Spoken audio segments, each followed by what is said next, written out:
right, we are live for a special playoff episode, AdMrt.com playoff episode of the Let's Go podcast, episode number 41. Actually, I messed up that intro because I was looking up the number. Episode 41 of the Let's Go podcast. You redeemed yourself there, Dave. Yeah, I redeemed myself. I actually looked back at some of our earlier podcasts. Your Let's Go was way more robust than the first few, obviously. I think you really need to turn it up. What does robust mean? Let's go! I think you're running out of energy. You're getting a little older. Maybe you ran out of let's go. So we gotta. I'm running out of steam a little bit, huh? Yeah. So but we got a very special episode. Avi, why don't you introduce our guest? Yeah. So we once again are privileged to have on Yossi Kaufman, one of the king pitchers around the softball area, one of the nicest guys you'll ever meet. I think when we had Yossi on last, it was before this happened. It was the RSK tournament, and I was walking around with my wife and my in-laws. We were walking to our game, and Yossi comes over and starts telling him how nice a person I am and how amazing of a commissioner I am.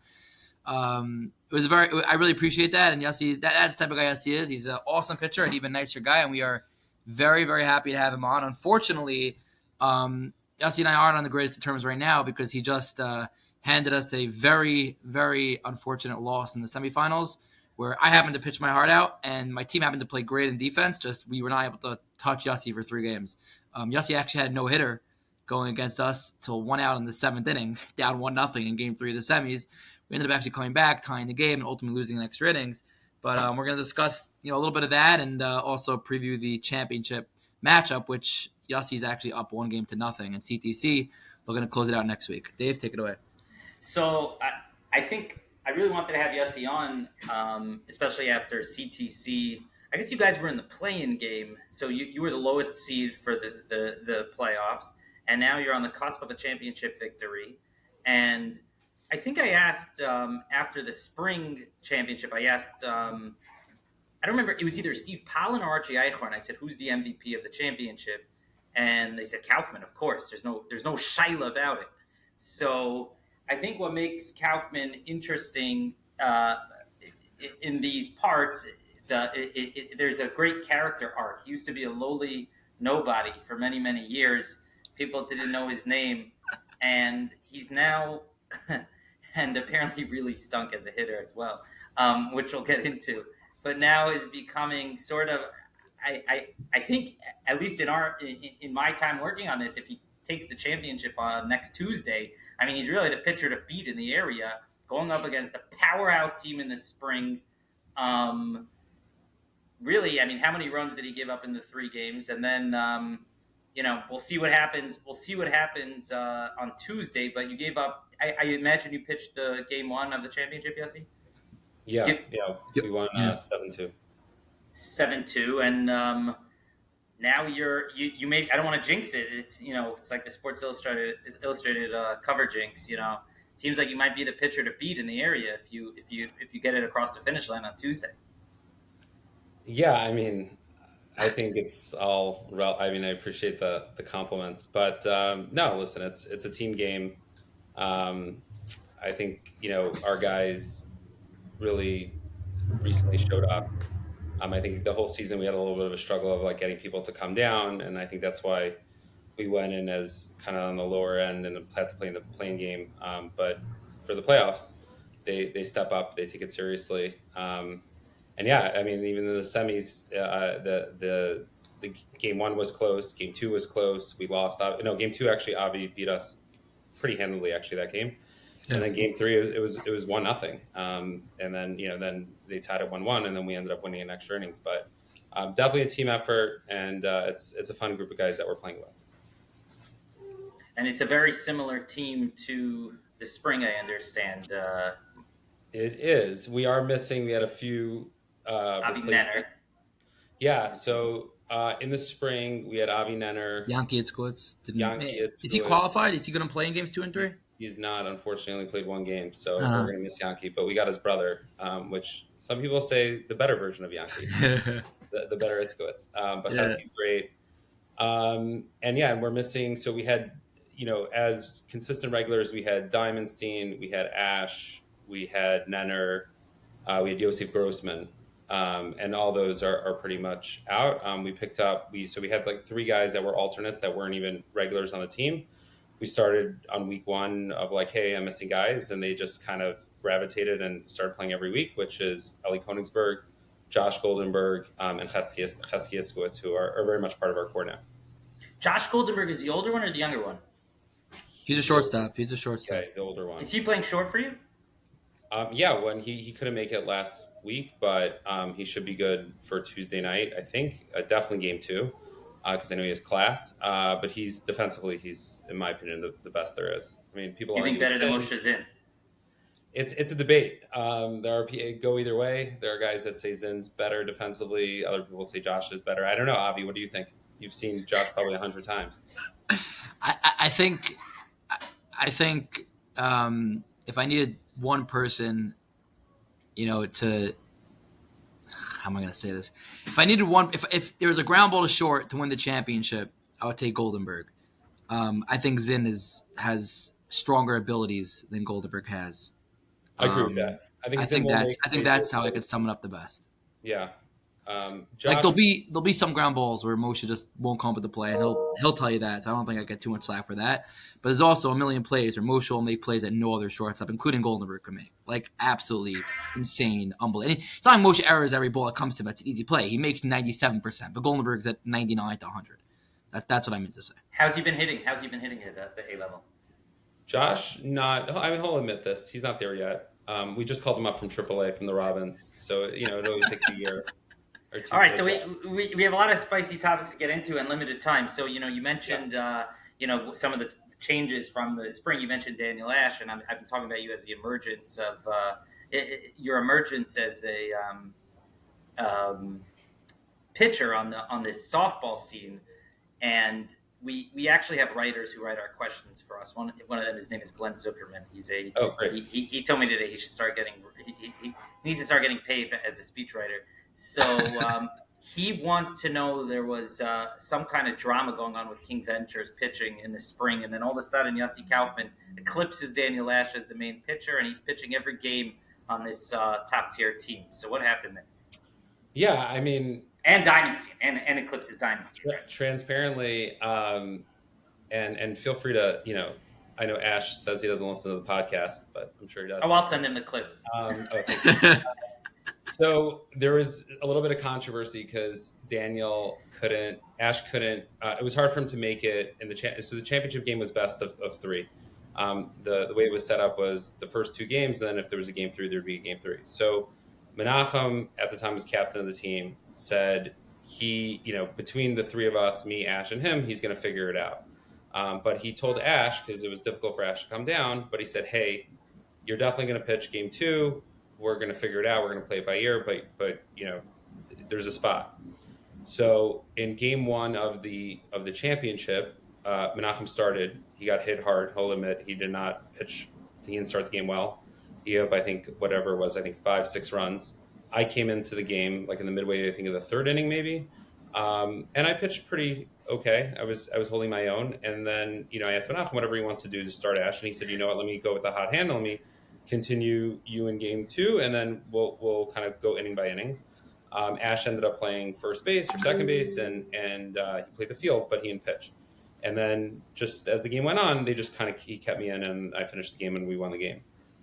So in conclusion, Ash was not happy that he had to rearrange his schedule, his work schedule. His family was upstate, and he felt like he was told to come down to pitch, not to just play the field, and he was pretty annoyed about that. So, which I understand from his perspective. And then on the other side, the team felt like, at the time, like, we're here to win, and sometimes things are a little bit unpredictable. I wasn't the captain of the team, so for me, it's very easy for me to just be on the sidelines.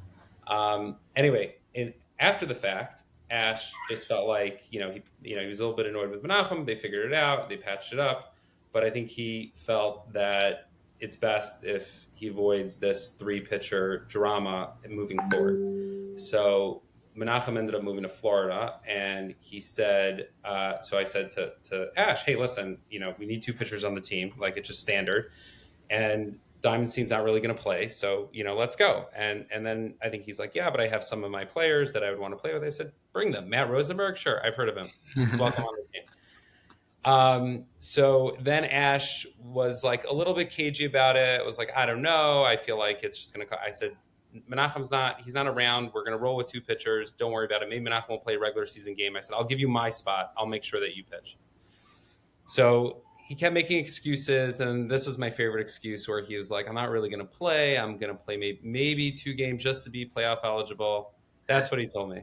Turns out this guy, the Parks department should hire him for like. I call him out every time, and every time he's like, I was in bed until 7:10, and they called me last second, and I came because they needed me. I'm like, every game, Mr. Ash? Like, every game. He showed up. He's like, I don't play winter ball. Matt's never going to show up. These guys are more consistent. They're like the post office. Rain, snow, sleet, they're showing up. What was the end of your line? The Parks Department should call them to work. Oh, like if they need just to like check, like open and close the gates because they're there every game. Like they're not. So anyway, so he decided to join basically the evil empire here with this lineup and this team that is just like they're. Wait, so I still don't get what happened. He was going to join you, and then all of a sudden he was on a different team. So yeah, so basically Steve invited him to pitch as their second pitcher because Koenig decided not to come back, or they mutually parted ways, and then he felt like hey, I'll definitely pitch, even though I told him he could pitch on my team. So he abandoned us, and now it's fine. We ended up playing him in the regular season and beat him 4-0 because he walked about 140 guys. But he pitched. He only gave up 3 hits, so he pitched well, minus the walks. But I tease him a lot. Obviously, it's all good. I don't have any hard feelings. But it is pretty remarkable that the team that this people will tell you. I think this is the best. Avi, maybe you'll agree or disagree. I think on paper, this is the best team I've ever seen assembled. I agree. You'd have to ask the South Side of Jersey people if they'd agree to that, because I got into a little mini argument. I'm on this and the MSL in the league in Muncie. They have a players chat that I'm on, and they sporadically chipper me on the talent of for some reason Muncie players never get brought up, maybe for good reason, but Ellie Race. But they sporadically chipper me on how Jersey the Jersey players deal. A little bit of Lakewood, how it's like not even comparable, how much better they are than Five Towns. So I brought up to them this team that Ash and Steve have in the fall, and they're like, no, like tell them to play against the All-Star team from Deal. They wouldn't stand a chance. I'm thinking like this, like it's insane. Like Shuey Hoffman is batting 9, and Feldberg's batting 10. I don't even know if he would bat 10 if he didn't build the team together. Like. It's crazy. Like Shuey Hoffman batting 9 on any team is just it's nuts. It's like insane. Yeah, I said that there's probably only 2 of my players in my lineup that would even would even crack their top 10. That's how. And defensively, they're. Who are the 2? Yeah, I was gonna say save that for the 5 questions, Dave. That's a good one. No, yeah, but this will help me with the 5 questions. I would say I think Archie would crack their lineup. I think Ellie. Well, I'll say 3. I think Archie, Ellie Race, and Shmuel Gestetner cracked their lineup, but that's it. If any of their first 1 through 9 were on our team, they would be batting in anywhere between 1 through 4. So, do you have 2 pitchers on your team? No. I mean, I did have a guy named Morty Jacobs who subbed in, and I got him eligible just in case that I couldn't make a playoff game. But no, I mean, Menachem pitched 1 game, but he's not even eligible. So we're rolling with it. So good or bad, this so far has been a lot of good, huh? So far, but like Avi, this, like some games you feel good, and there's games that I pitched where I felt really great and I end up getting hit hard, and then there's some games that I actually don't feel. This actually happened in the championship game of the spring where I didn't feel like I had like my best stuff. I felt like I was struggling to like get my fastball over for strikes, and we ended up only giving up 3 runs, I think, or 2 runs. I think we won 3-2. Yeah. And I think Steve mentioned it on one of the podcasts. Like he knew I wasn't super sharp, but good pitcher. If you know what you're doing, you're not going to give up walks, and let your field, make outs. So Yossi, when did you? I know there was this joke last time, that, or not a joke, it was serious, but asked as a joke that you were the B pitcher on the Robins. Well, you were playing. What position were you? When did you start pitching? When were you a regular fielder? What? I want more about the character arc. The character arc. All right. So I always loved playing softball. I started to pick up pitching in high school. I was terrible. Not good. classic worst of both worlds. I didn't throw hard and I walked a lot of people. Then I came back from my year. I came back from Israel. I went to Queens College, and then that's where there's a guy named Izzo Zwirin who actually got me into the Hillcrest League. Yeah, Love sure. it, Izzo. Shout out Izzo. Good Shout guy. out Izzo. Great Shout out guy. Mudville 9 was the first team. I think this goes back about 20 years ago, maybe. Doesn't even your first team. That's very Izzo. Yeah, That's we were terrible, but we were like super scrappy, and then we ended up making the playoffs at like 4-6 or 3-7, and we got blown out by this like Dominican team that was just absurd. But I started playing, and then over the years, I pitched. I threw hard, but the classic like didn't have control. Go 1-0, 2-0, and then lob it over on a meatball, and then get hit if I'm hit. Sometimes not. It's a very common issue with pitchers that they just fall behind and then they just get slammed. And then I think over the years I just kind of felt like, okay, what can I do I changed my grip, I changed my stance. A lot of the guys that know me know that I used to pitch a little differently. I would have more of a wind up. So you were always into it. You weren't right. So you had a thirst to get better, but you didn't. I think what's interesting is, you have a guy like from talking to Ash. It sounds like he was always very talented, and I think at any sport that he played, is my sense. I don't think it took him a long time to figure out the pitching thing. Steve, had an amazing fastball from the beginning. He talked about how guys taught him to mix in different pitches and stuff. I imagine he always had pretty good control. He didn't talk about it, but it sounds like, did your stuff get better? Did you, what, first of all, the fact that it sounds like you didn't have, there's something you didn't used to have that you now have. You developed some skills, you developed some talent or something, it sounds like. I think it's interesting. Yeah, I mean, I agree with that. I think Steve was always at the top of his game. Like, he was always at a very high level. Ash, clearly, there's very, very few people in this world who can throw a softball 57 miles an hour underhand. I'm a very competitive person when I'm on the field. I mean, off the field, I don't like to go to games and get lit up. And I think I was definitely more of a B pitcher for sure. And I even remember this because I wasn't good enough to pitch in the blue and white league, and that was a better league back in the day than the Hillcrest League.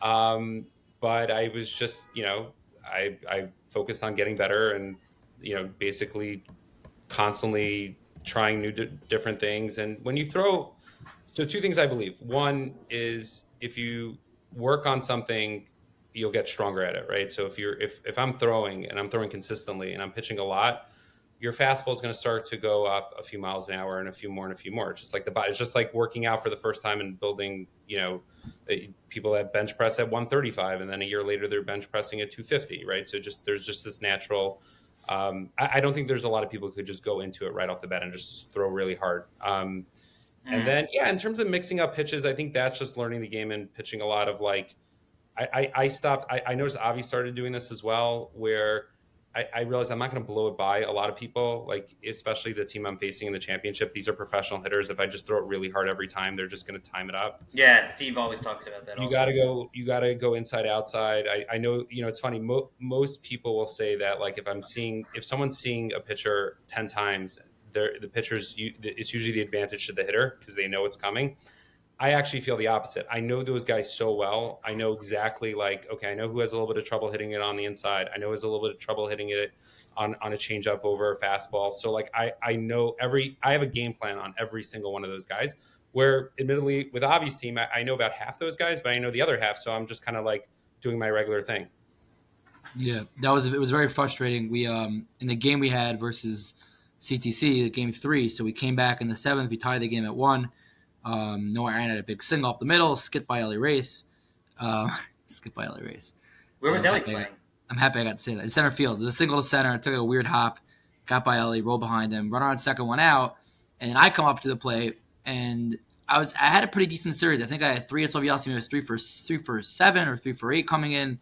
And even my outs, I had a line drive to right center that Husky made a phenomenal catch, and I had a gramble earlier in the game that the shortstop made a great stop on. So you did have a base hit on a little. I did have my vintage Steve Pollen half swing dribbler off the plate that scored the run from third, and I beat the throw to first base, or I don't think nobody covered first. Granted, but my point of this conversation is actually to compliment Yossi. He did what's my biggest weakness, and I don't care to say it because I'm happy to try to continue to grow as a hitter. He brought his right and right center fielder all the way in, and he just pounded me inside of the fastballs and basically forced me to go to left, which I could go to left. But when you pound me inside of the fastballs, it's much harder to go to left because I'm tight, I'm jammed, sit on me, and I ended up rolling it over and getting jammed and hitting it right back to Yossi, and he ended up getting out of the inning. But yeah, I mean, exactly like that. Like that's an example of Yossi knowing me as a hitter. It's funny on that at bat. I knew specifically. I was just trying to go inside, and in that game, David it's 1-0.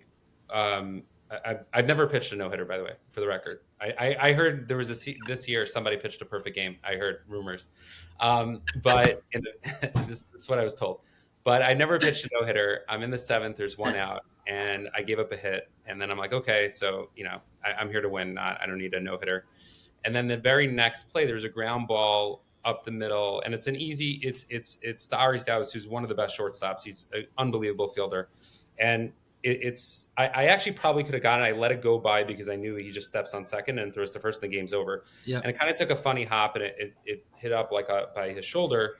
And what I noticed also is, after, so it's first and second, and there's definitely a demoralized feeling in the field, or first and third, maybe the guy run scored, and we had a runner on second, one out. Oh, right, that's what it was. Right, you had a runner on second with one out. Right, so the run scored, and there's just like this feeling like, oh my god, I can't believe we're going to blow this. We had this whole game, but to credit to the field, we settled down, and we just kind of said, you know what, and players have to do, pitchers have to do that. By the way, pitchers have to have short memories. Sometimes I make this mistake where I'll get a little frustrated, and then it affects you. You walk guys, you become more wild. So just a credit to the team though for just recognizing like, all right, it's just a new game and let's keep it going. And then next inning also we had first and second, no one out, and again like a looping line drive out and then double play and they got out of it again. That was really deflating for our team. Yeah, it was a good team. You guys have a good team. It's also really. I joked with my team that we had more complaints from the first inning against Sach's team. We had more complaints than in the entire 3 games with your team. I mean, like already, like in the first inning, there was more fighting than all of our 3 games combined. It was a good, smooth series, a lot of fun, but it was unfortunate. The only fortunate, and Nenner's going to kill me for saying this, but the only fortunate part about us losing is I actually pitched really well all 3 games, and I get the video of the championships. Not that I would have rather video than play, but at least the second prize for me is that it's not like I got blown out. If I would have gotten rocked in the 3 games, if I would have gotten rocked in game 3, put it this way, I probably wouldn't have been able to get myself to stay in video. The only reason why I was able to video that game right after you lost is because I actually pitched a pretty good game. Yeah, listen, I said to you, I think in extra innings because it was 1-1, and I said one of us is going to end up losing, and we don't deserve to lose the way we pitch. And I also think that it was the right decision for you to pitch. I know you had your MD is his name? MD Applegrad, which I know he throws a very fast fastball, but I think.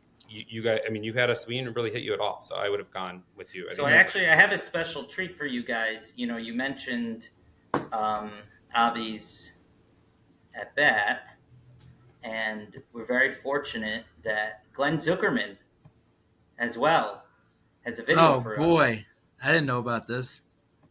Yeah, and he said he'd like a full walkthrough of the at bat, and you guys, here we go. What? Yeah, I could see it's a little glitchy, but yeah, they first say pitch is a strike on the outside corner. Yeah, they say the camera adds 10 pounds, but I think it's just 15 pounds. Go back to the second pitch, Dave. I want to see that second pitch again. The first pitch is a strike on the out. It was actually a good setup, but the first pitch is a strike away, and then he came in with the fastball. And I also felt like you weren't going to swing on the first pitch. And unless it's a very good pitch. Can you see right now? Hold on one sec. Avi, in fact, just one other important piece of information. When Glenn sent it to me, he wrote, "Ask about Yossi's pitching to Avi can't win the big one, Edelman, in the 7th inning." I think I broke it down for everyone. I don't know if I have much more to say on it, but I would like to see it because I haven't seen it. Hold on one sec. I'm going to pull it up one more time. It's actually funny, Avi. I was focusing. I wasn't going to give you, I didn't want to give you a good pitch because there was a base open. So I felt like even if I walk you, I'm not going to give in. I'm not going to throw a change up over the plate just to. Who was the first pitch that really changed the at bat? That outside corner pitch, and then behind 0-1. I didn't. How many pitches was the whole at bat? How many pitches? Two pitches. The fastball outside corner. Oh, that was the whole at bat. Okay. The second pitch was inside. Was an inside fastball that I got jammed on. See that? Wait, that was a strike. Pitch, that was an outside corner strike. Yeah. Do you want me to slow it down? Now. Yeah. Oh, you missed the swing. All right. Okay, I'm going to slow it down. I'm slowing it down. I'm putting it at half speed. Ready? Yeah. So this is the pitch inside. You see my swing. You see it's more like Went up, yeah. More of like a protection swing. I was trying to go to left field. I knew they had the right center fielder moved all the way in, the right fielder. And my first at bat, I'm actually hit it very hard and down. And Stouts made a great, little sliding stop and threw me out. And Stouts has actually shifted a little more towards second that last at bat. I don't know if that was on purpose or not, but there was a very nice gap between third and second, and I was trying to, hit in between, and have our guy from second score to win the game, and I got jammed and hit it right back to Yossi. Yeah. Well, that's again the advantage of when you face guy. It happened in the game 1 of the championship. I hit a great shot up the middle, but they knew where to play me, and it turned out to be a double play because they had Sperling, they had the right fielder in with 5 in, and he was right behind second. Otherwise, it would have been right up the middle base hit. So I have one more video for you guys, which is also accompanied by a question. I actually didn't watch this video yet, but the question has a preface. Knowing Glenn, I don't know. He said that he wrote, Kaufman is arguably the most normal pitcher in the league. I said, how do you mean? He said, think about it. You have Ash, Koenig, Pollen, Edelman, and Ariel. Kaufman is clearly the most normal. What makes him successful, he has his emotions under control. And then he sends his video and he says, compare and contrast Edelman on the mound to Kaufman. So let's see what this one is. What's this? Let's see what we got here. I don't know if I would have accepted to come on here if I would have. Yeah, if you would have been roasted like this. This is me?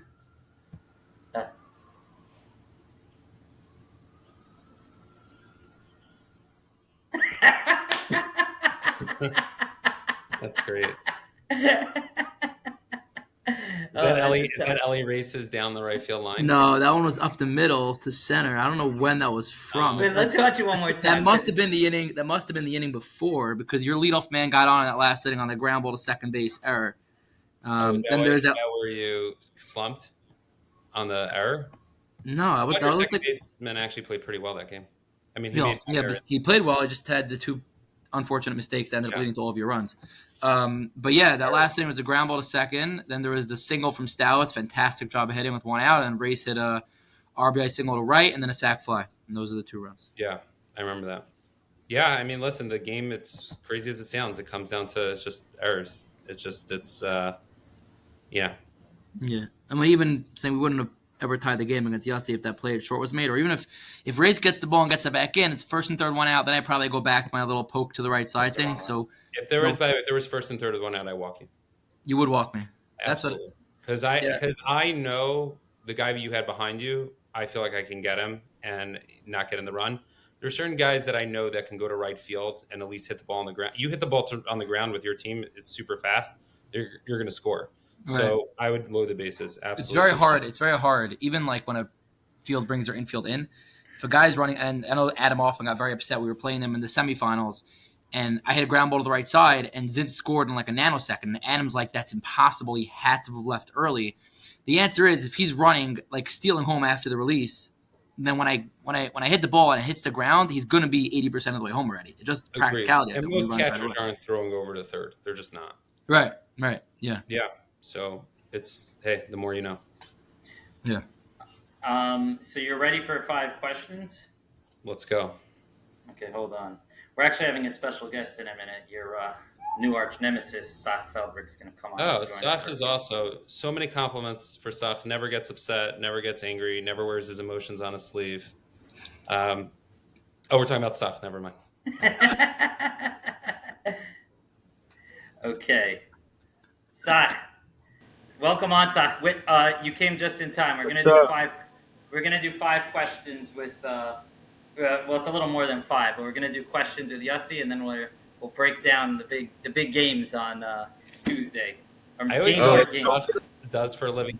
He's a truck driver because he's always like on the podcast. He's in his car with like his coat, and he always looks like he's just transporting something. I just made the same. There must be something because I made the same joke. I asked Sach if he's available for the podcast, and he said, "Yeah, I'll be driving from 4:30 to 7:30." And I said, "Are you a truck?" I literally wrote, "Are you a truck driver?" I'm like, "That's a lot of driving." That's what I do, man. So Don't let anybody know. Yeah, I transport hazardous materials. So good. It's good. He's used to being in the catcher stance. It's just on the squat. Yeah, Okay, you most of the ready? time. You ready, Yossi? Okay, and Yossi, the way this works is I don't want commentary. I just want your gut answer. Okay. But most people also still give commentary sometimes. Yeah, I'm getting better at making them stop. Okay, go ahead. Just as a heads up, I got told I did a bad job. So Okay. I'll answer the 5 questions rapid, but then I might add some context. You might do damage control after I after. insult people. Go ahead. Who's a better pitcher, Danny Lash or Steve Pollen? Steve Pollen. Who's a better commissioner, Avi Edelman or Ariel Cohen? Wow. Avi Edelman. Who is a better hitter on your team, Ellie Race or Archie Eichhorn? Sorry, who do you want to see in a big spot? Ellie Race or Archie? Archie. On your team, as you know, you guys won the championship on a crucial error in the spring. Who do you not want the ball hit to on your team on Tuesday night in a big spot?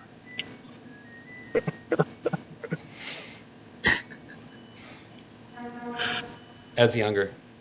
Ooh. Who's your favorite catcher of all time?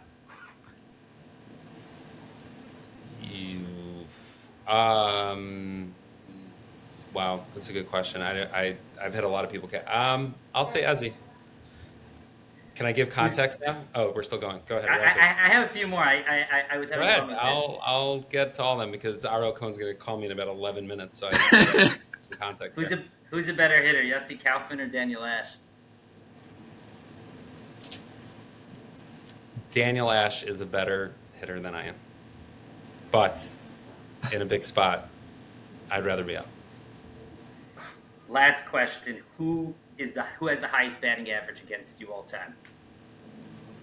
I'd probably say Shia Weiss. This guy does not get out. Like, even when I get him, he like bloops it in and he gets on base. I mean, this guy, I just cannot get this man out. It's very frustrating. All right. We're done. Okay. You can give a little context. Okay, so just a few things. One, Ellie Race is an excellent hitter. Archie just happens to be very, very clutch. He just is. It's like one of his things. In a big spot, I trust him. I trust him over anyone on the team, although Shmuel Gestenner is also an excellent hitter. The reason why I said as younger, because as younger is catching, so it's a little bit of a cheat answer. But Ezzy also, we ride Ezzy because I think he was playing against Avi Edelman's team. Avi wasn't pitching that game, but he made some wild plays at catcher that most catchers make. So we're just gonna continue to ride him.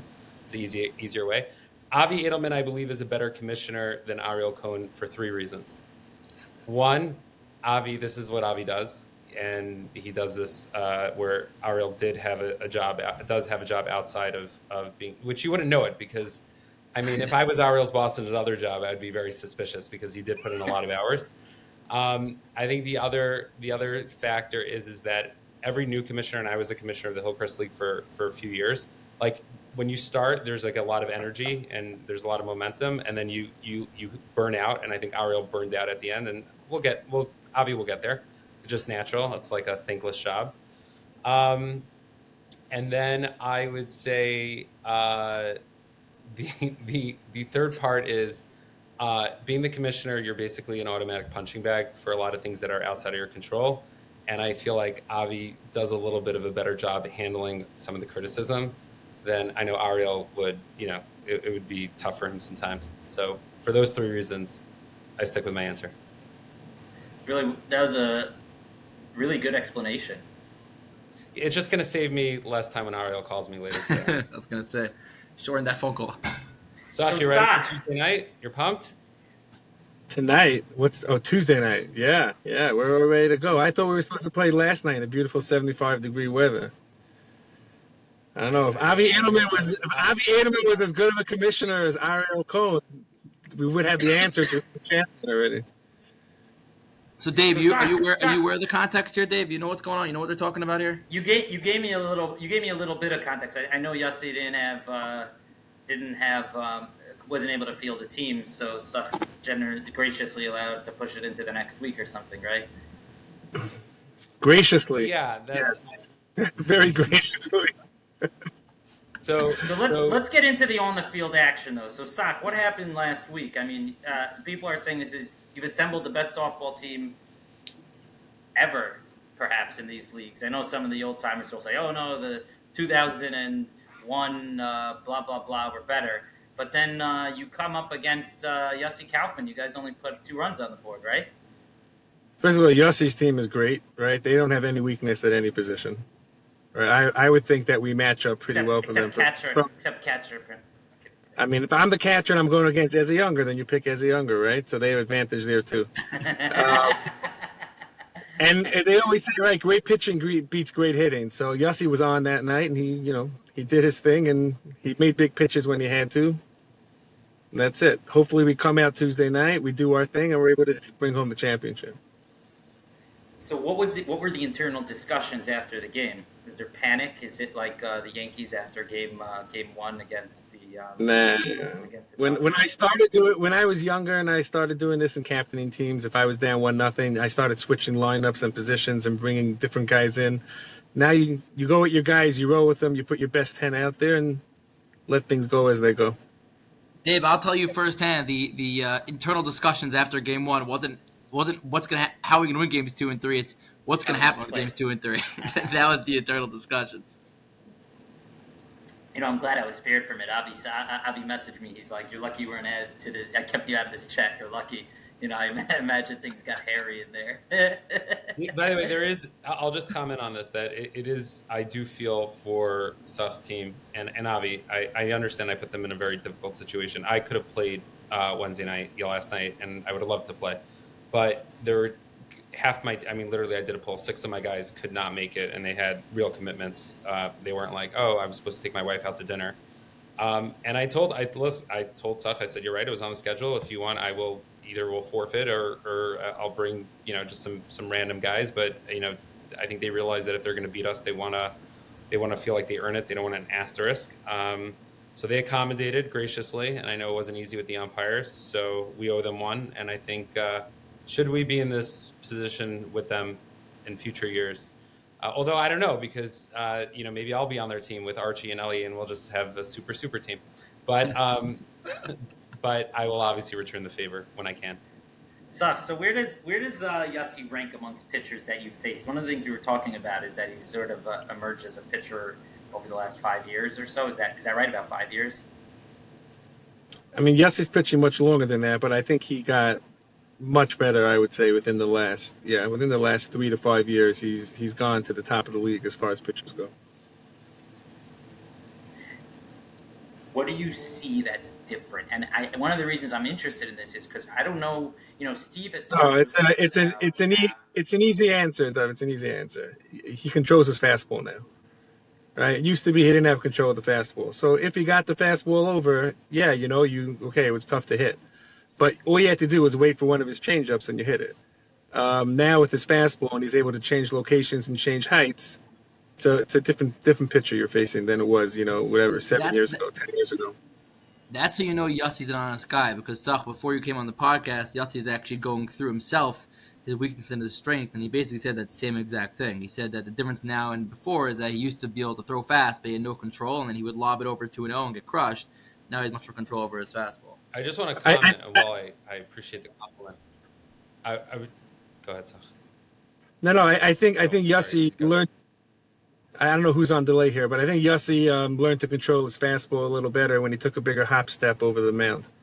So I think the bigger the hop step, the more control he has. I'll give context. He learned that from Menachem. That was one of the perks of being with Menachem in the spring was Menachem taught him the jump step and how to use it to your advantage. It's actually funny about this jump step, and I'm going to comment on it because I know it's always a big topic when I pitch. First off, the reason why you asked me would I take Steve Pollen or Ash in a big game, the reason why I said Steve is exactly what Sach mentioned, is because I think the ultimate root of what kills teams is walks. And Ash is dominant, and as dominant as he can be, he could also walk a bunch of guys. Steve, for the most part, I think, although he was a little wild and he did walk in 2 runs last game, which obviously I know was deflating for their team, for the most part, I think Steve is much more in control. And the majority of the games that I faced Steve in the last year, I think his location has gotten better. In terms of this hop step, this is actually one of the contributions of what has made me a better pitcher. So Sach's right. I used to take a much bigger step, and I got a lot of heat for it because you're not allowed to. Most leagues play that you can't take any sort of. You have to stay on the mound, and in doing so, I had to like control much more. And the hop step, funny enough, contributed to me being a lot more wild because when your body, maybe I'm a mile or two slower, but because my body, there's less movement in my body, it's much easier to aim it versus when like everything is like flailing and I'm just throwing as hard as I can. So I like to think, Sach, as well as all the haters out there, that I am absolutely a better pitcher than I am now than I was a few years ago because of the hop step gate. I just make sure to go over to an ump before every game and say, "Do me a favor, watch his right foot. You're going to see it jump over the mound."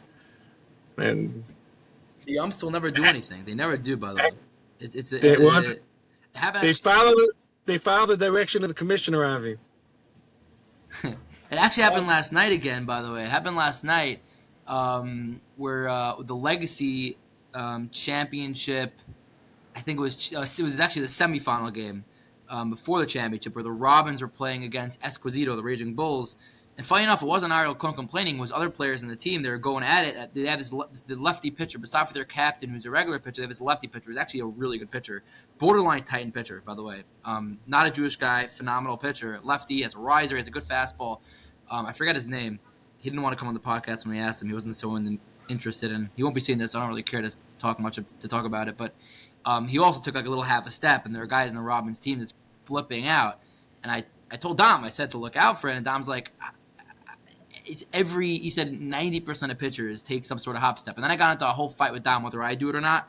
And I was telling Dom I don't, and he's like, no, you do. I don't. And then I showed him my release, and like instinctively I actually took like a teeny bit of a hop step. Every pitcher, with the exception Ash, is I think the only one has literally no movement and starts and his foot's flat on the rubber. When I used to get into like this hop step thing, what I would do is I would have to, well, first off, there's no rubber out there, right? So it's just like a line in the sand, and the field is super sandy like lately. So like there's no way to be like, oh, here's the line, which I think might be good to invest in a pitching rubber. But I would say that what I would do is I'd put my front toe at the back end of the rubber. So when I release, even if my foot is coming up a little bit, I'm going to end up releasing from the line. I always start like a step back, but for the most part, most pitchers they can't just go one full rotation. Ash actually does it, and Ash hits the side of his body, which is crazy when he pitches. I don't know if anyone. Yes, yeah, it's very annoying also because you hear it. He hits the side, his thigh, like on every pitch. I can't imagine when he like has to see what that looks like, how black and blue that is after a game.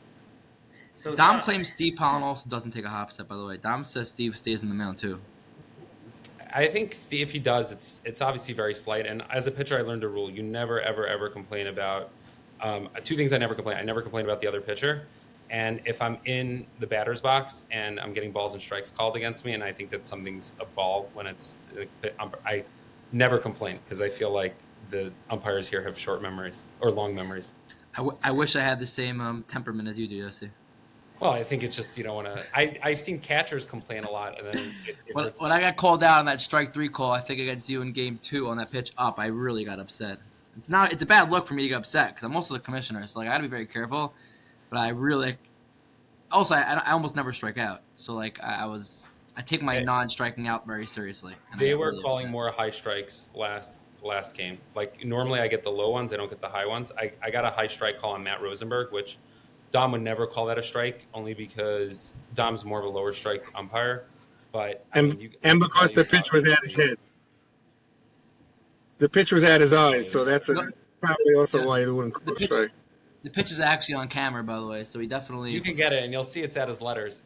But it's to Sach's credit, just like in Major League Baseball, if you look at like Aaron Judge, like the box that they put in, like they'll never call a strike by his letters, even though technically it's knees to letters. They don't. So I understand the validity of the team being annoyed about Matt. Although I think Matt should have swung at it because it was close. I actually left it off my status on purpose. Maybe I should have put it on.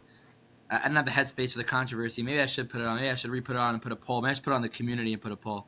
Dom's convinced it was a good call by the letters, but I have it on video. I didn't really study it too much, but I definitely have the video of it. I think. So I have a Yeah. few more Go ahead. things. Oh, yeah, go. Who is about to talk? Yes, go ahead. Sorry. No. I was going to say, I think the way the league has been consistently called, they don't really call high strikes. So I think most people would say, if who's been playing, especially in the A League, that's a ball, and I understand that, and I'm okay with that. I think if anyone who hasn't been playing the A League or they're playing the B League, they'll say just where it came across that by rule it's a strike.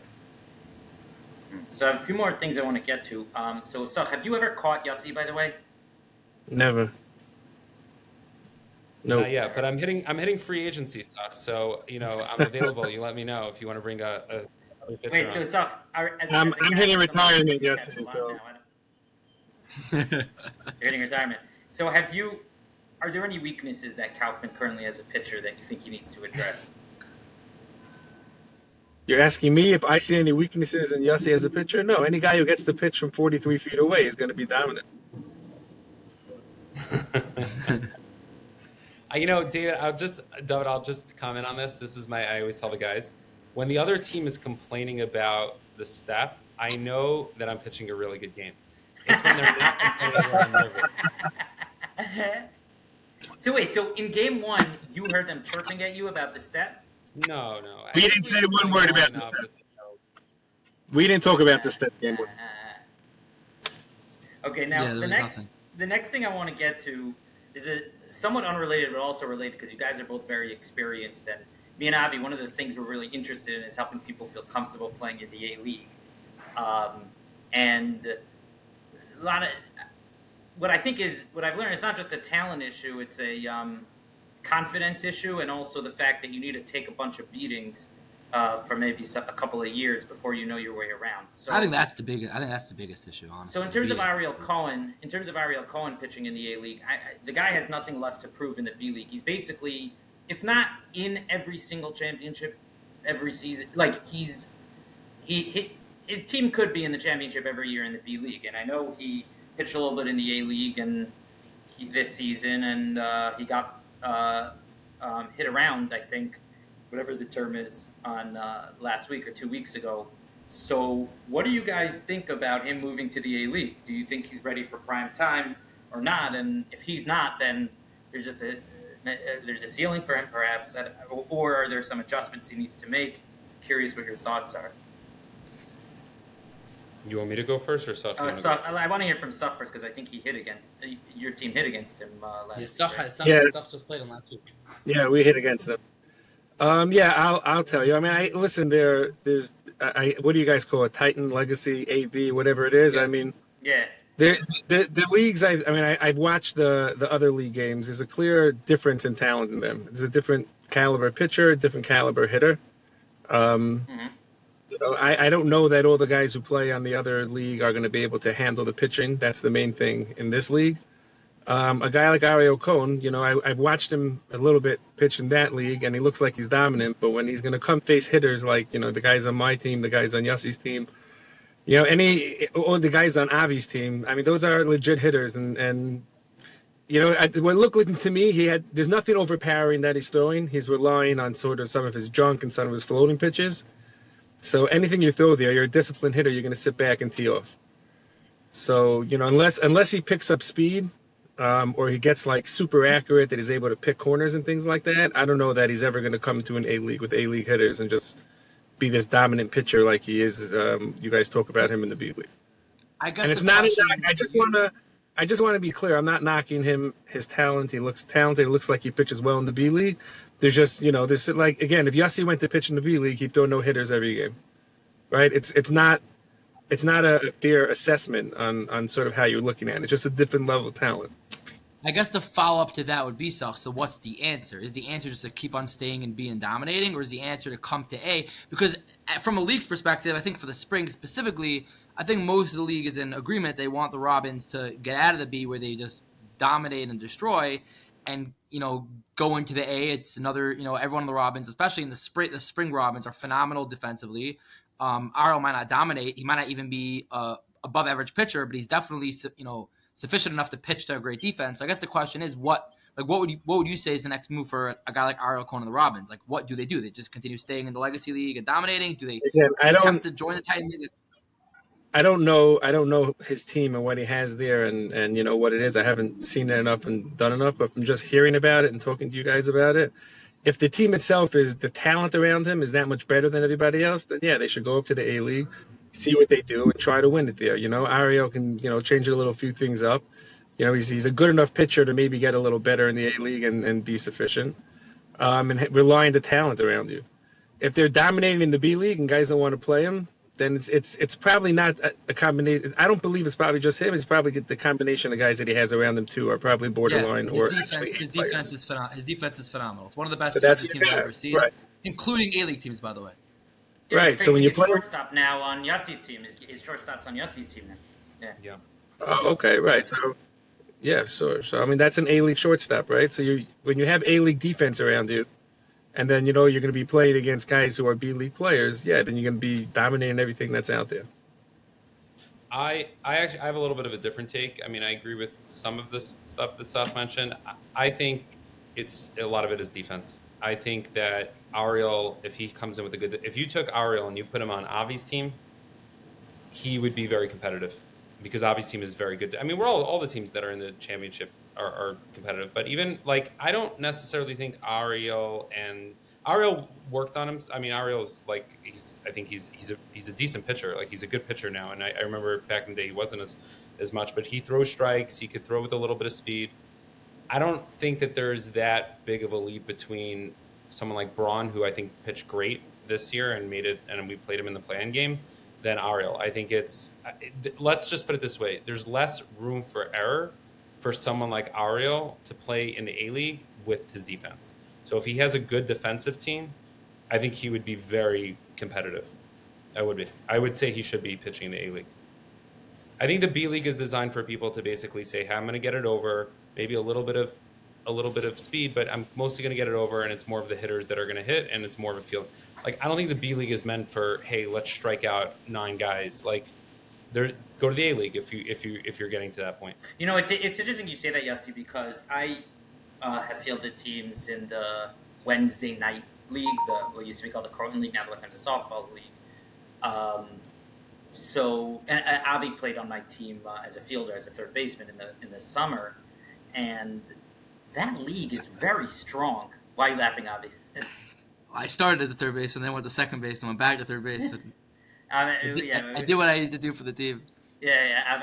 Avi was had the highest batting average on the team, but you know, we played against a team in the in the playoffs, the Tigers. So they had Chesky Itzkowitz, right? They had like 3 or 4. Shua Danny, Shia Weiss. So that league does attract. I don't know.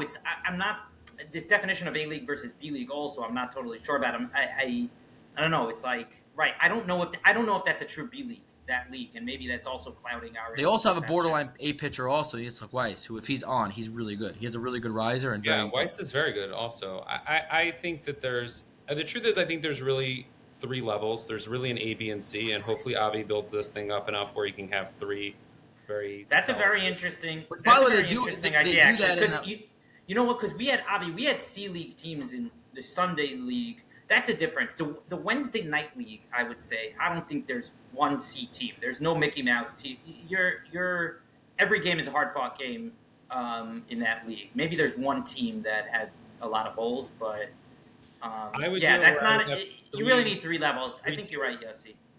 And I would do. And by the way, what I would do is that the winner of the C moves into the B. The person who's the lowest seed in the B moves to the C, and same thing with the A and B. So the one who wins the championship in the B should go to the A, and the one who's, let's say, the worst record in the A, bump them back down to the B. So people are incentivized to, and I think it'll balance.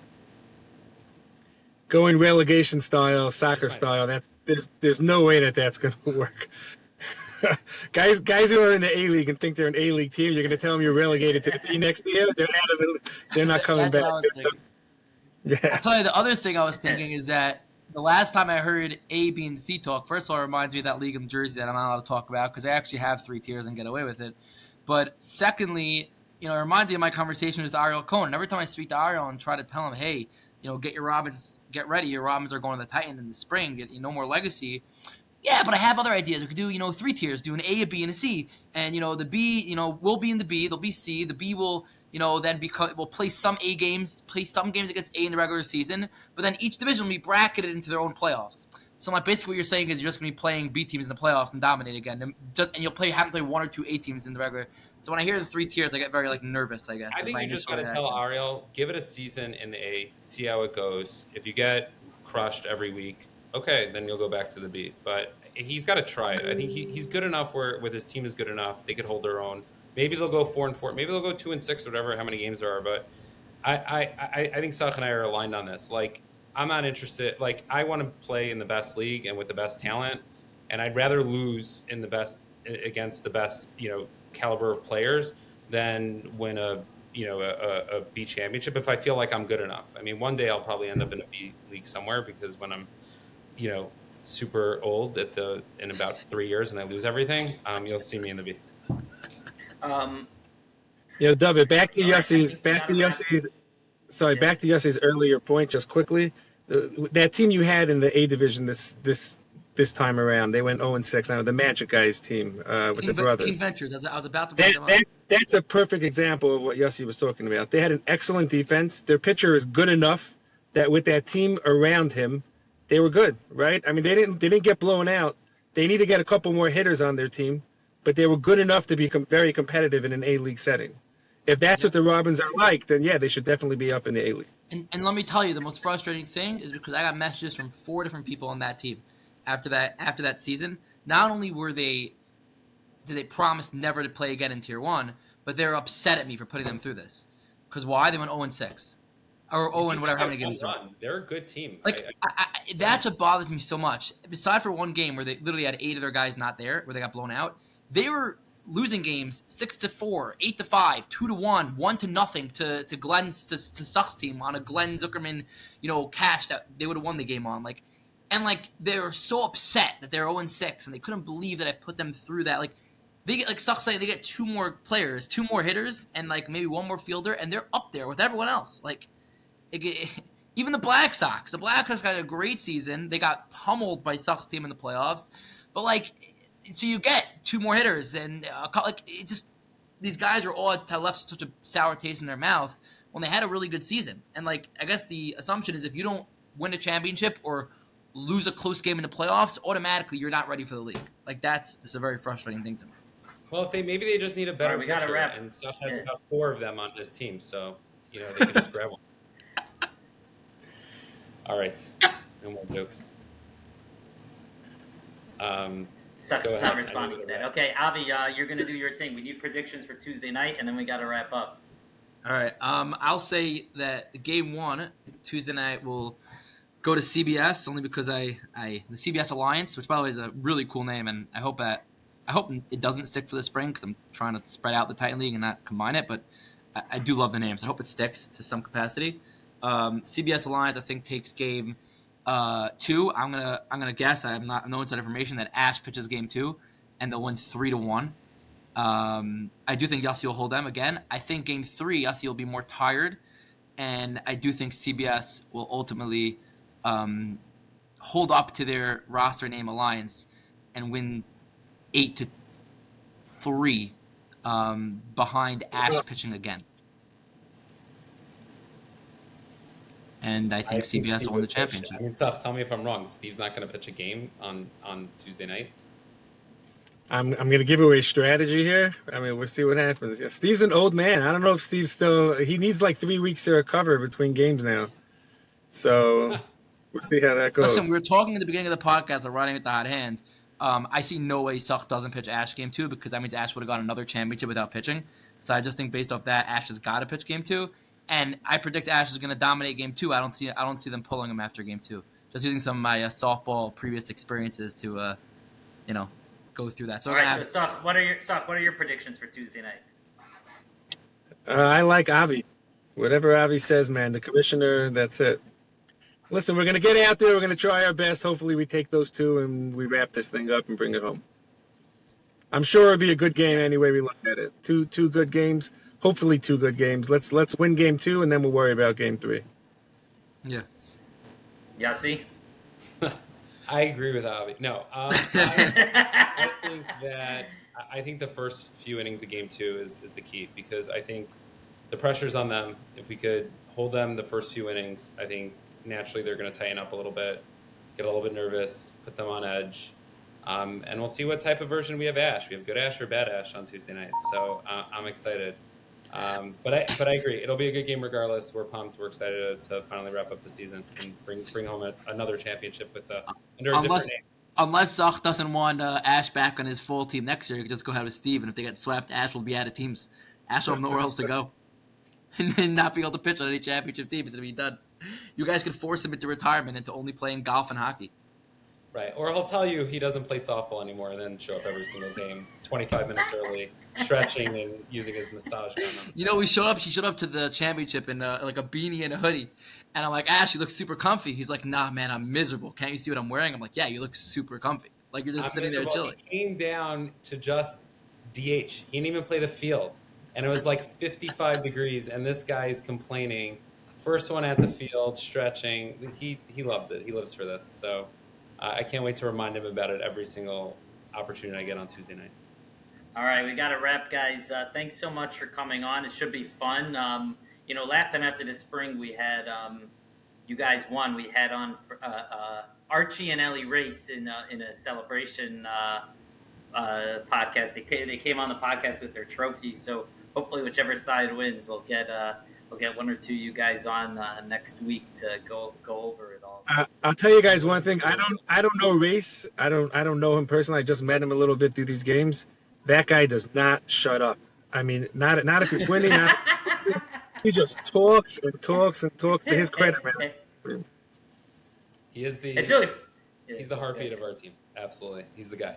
Ellie's a character. He's a fun guy. It's funny you say that because we had him on with Archie, and wow, that guy is a character. And Ellie didn't get too much screen time, so I said, "Oh, we got to have you on alone," because it's funny to hear that he's a big talker. I didn't know that. Ellie Race actually had a career of losing to me in the playoffs until this year, where he knocked me out of every single season I played in. He knocked me out of my MSL playoffs, where he beat me in a best of 3. He knocked me out of the Monday Night League, where he beat me in the championship. He knocked me out of this fall league, where he beat me best out of 3. And he knocked me out of the Sunday morning spring, where he beat me in the semis. So, fact, every single playoffs. All these different leagues. I mean, Sach, am I missing something? What are you guys in? Like, you're in like 11 different leagues? However many leagues I'm in, Race is in double as many as I am. But he. Yossi, I used to hate it because I mean, I don't play in leagues like Avi does, but I was on Rada's Black Sox team in the Sunday League, and we play this. We almost we almost beat the Bombers one year, but we'd play a game. We'd win a hotly competitive game. Let's say we'd go 12 innings, win 2-1. And everybody's sitting on the dugout, chilling, relaxing after the game, schmoozing. And Avi's motoring to his car. Like, I have a game in Muncie in 51 minutes. I gotta go. And I'm like, dude, you're cheating on us, Like, we've got a team right here. Where are you going? And he's like, my game's in 51 minutes. I gotta go. There's traffic. Blah blah blah.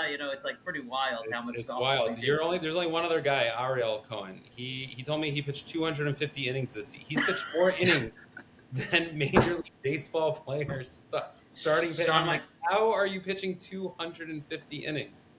You'll never see anybody more frustrated than Dom DeRosa when Ariel Cohen sends him his stat line for the whole season of 200 plus innings pitched. All right, guys. Thank you. Thank you. See you Tuesday. See you guys. Bye.